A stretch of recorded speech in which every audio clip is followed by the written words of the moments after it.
Chers auditeurs, bonjour et bienvenue dans Sacrée Musique, l'émission où l'on parle de musique sacrée. Nous sommes pendant la période du carême et j'aimerais vous faire découvrir une œuvre qui m'a littéralement transpercé le cœur quand je l'ai découverte et chantée il y a déjà très longtemps. Je parle du Requiem allemand de Johannes Brahms.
Cette pièce s'ouvre sur ces magnifiques plages d'orchestre.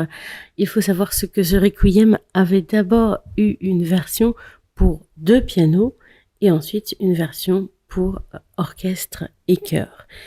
Je pense que cette œuvre va très très bien avec ce temps du carême que nous passons, puisque elle est à la fois contemplative, comme on a pu l'entendre dans cette ouverture, et il y a aussi des passages beaucoup plus contrastés, tonitruants, qui peuvent peut-être illustrer le combat que mène le chrétien pendant ce temps du carême contre ses fautes et ses péchés.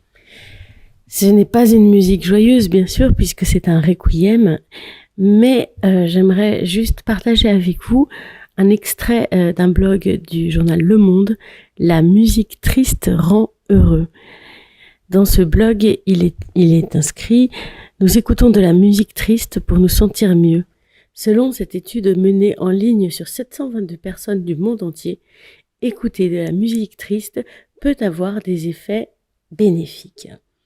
La tristesse étant pourtant un sentiment qu'on cherche à ne pas ressentir, en réalité, les données récoltées suggèrent que les individus se tournent vers la musique triste, en particulier lorsqu'ils se sentent seuls ou en détresse émotionnelle. Pour la plupart des participants, écouter de la musique triste régulièrement est corrélé avec son potentiel à réguler les émotions négatives et à apporter une forme de consolation. Et je pense que ce terme « consolation » va extrêmement bien avec le temps du carême.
Mais qui est Johannes Brahms?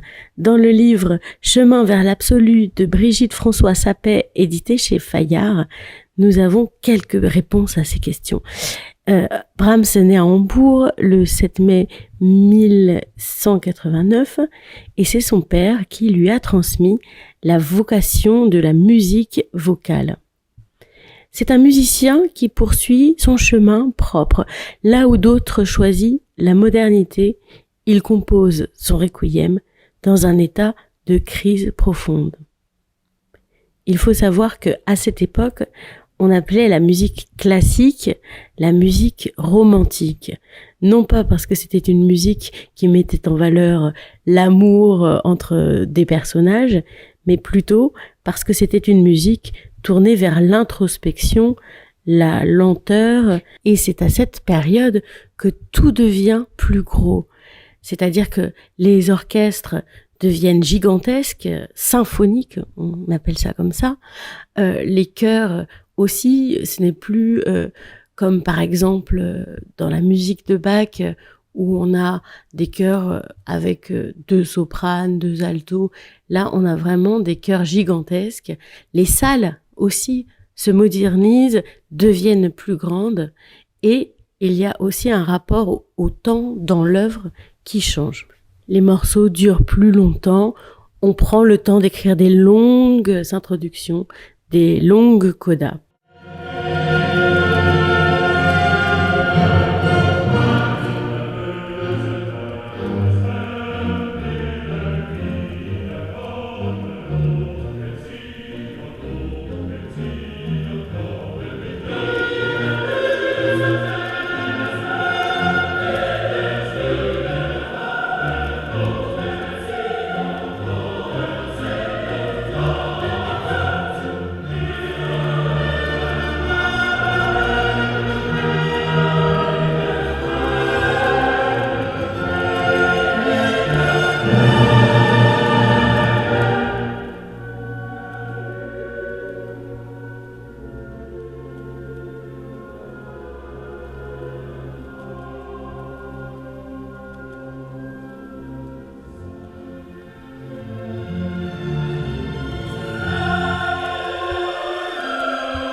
Si comme moi vous ne parlez pas allemand, vous avez quand même peut-être entendu certains mots, Freude, la joie, et Schmerz, la souffrance. Et c'est vraiment ce qui caractérise le contraste de la musique romantique. C'est-à-dire que à un moment, on peut parler de la joie et l'instant d'après, on peut parler de la souffrance. À un moment, on peut être dans une nuance double forté avec des suraigus au soprane et l'instant d'après, des pianissimos où les chanteurs doivent chanter le moins fort possible. Le romantisme, si on doit vraiment retenir une seule chose, c'est une musique de contraste. Et la vie de Brahms a été, elle aussi, très contrastée.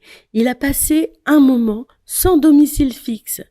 Dans son lied Kein Haus, keine Heimat, on peut lire « Pas de maison, pas de patrie, pas de femme et pas d'enfant. Je tournoie comme un brin de paille dans l'air et le vent. » S'il y a bien une chose que font les compositeurs romantiques, c'est l'art de varier les mélodies. Alors l'art de la variation, il n'est pas nouveau. Mozart pouvait faire des variations sans problème. Mais il est vrai que l'harmonie romantique intègre plus d'accords, c'est-à-dire un terrain de jeu au niveau des notes et des couleurs des accords beaucoup plus vaste. Et ça permet justement de mettre cette technique au service du sentiment que le compositeur veut faire entendre au public. Je vais vous jouer un thème et ensuite je vais vous jouer sa variation. Voici la première exposition du thème.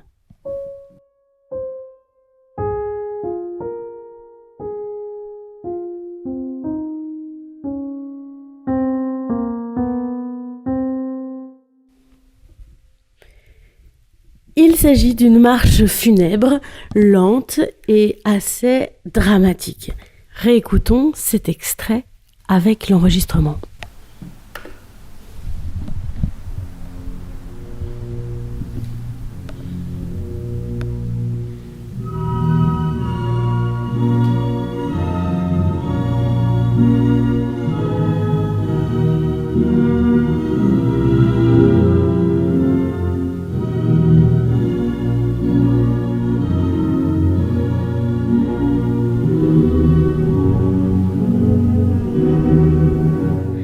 Quelques pages plus loin, c'est bien le même thème qu'on réentend, mais dans une tonalité majeure, ce qui lui donne une atmosphère tout à fait différente.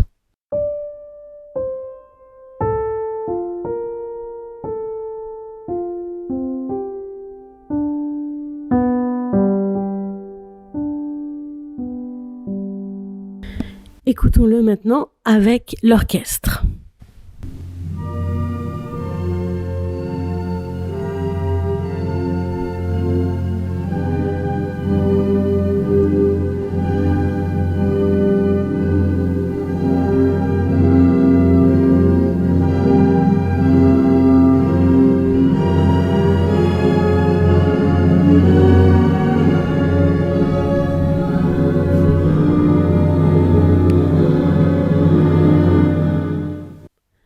Voici donc un des effets qu'utilise Johannes Brahms dans son requiem.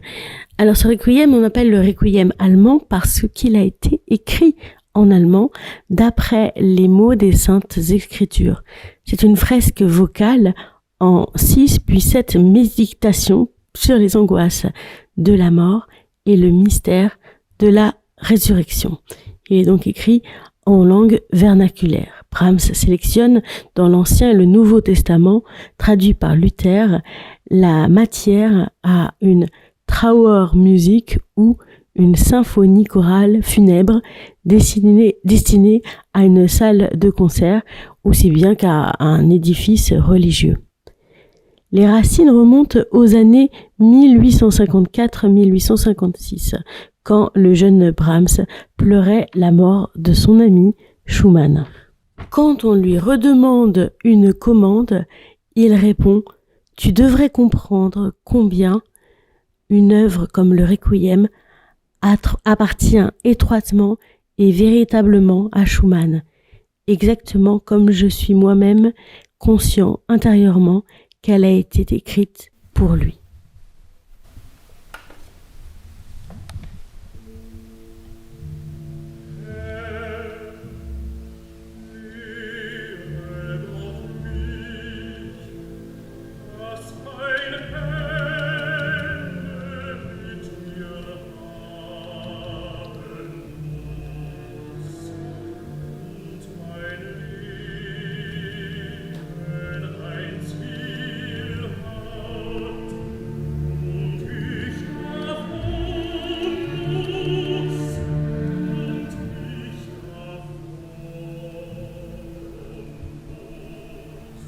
La réponse du cœur.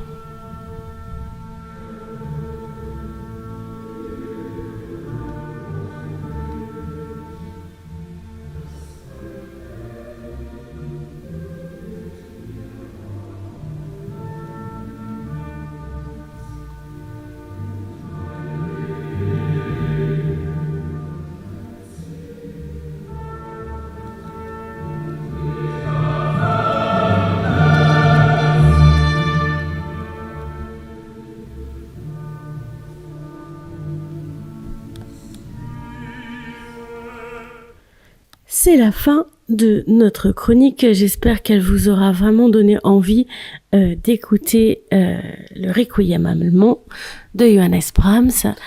Et si vous avez aimé la musique romantique et que vous voulez en savoir plus, et si vous habitez à Saint-Étienne, je vous annonce que l'Opéra prépare une soirée sur le romantisme 1830. Vous pourrez entendre des œuvres de Frédéric Chopin et d'Hector Berlioz. C'est la première génération romantique qui est à l'honneur ce soir-là. C'est bien au Grand Théâtre Massenet le jeudi 19 mars à 20h. Voilà, vous pouvez réserver vos billets en ligne. Je vous laisse avec un dernier extrait du Requiem allemand et je vous dis à très bientôt sur les ondes de Radio Espérance.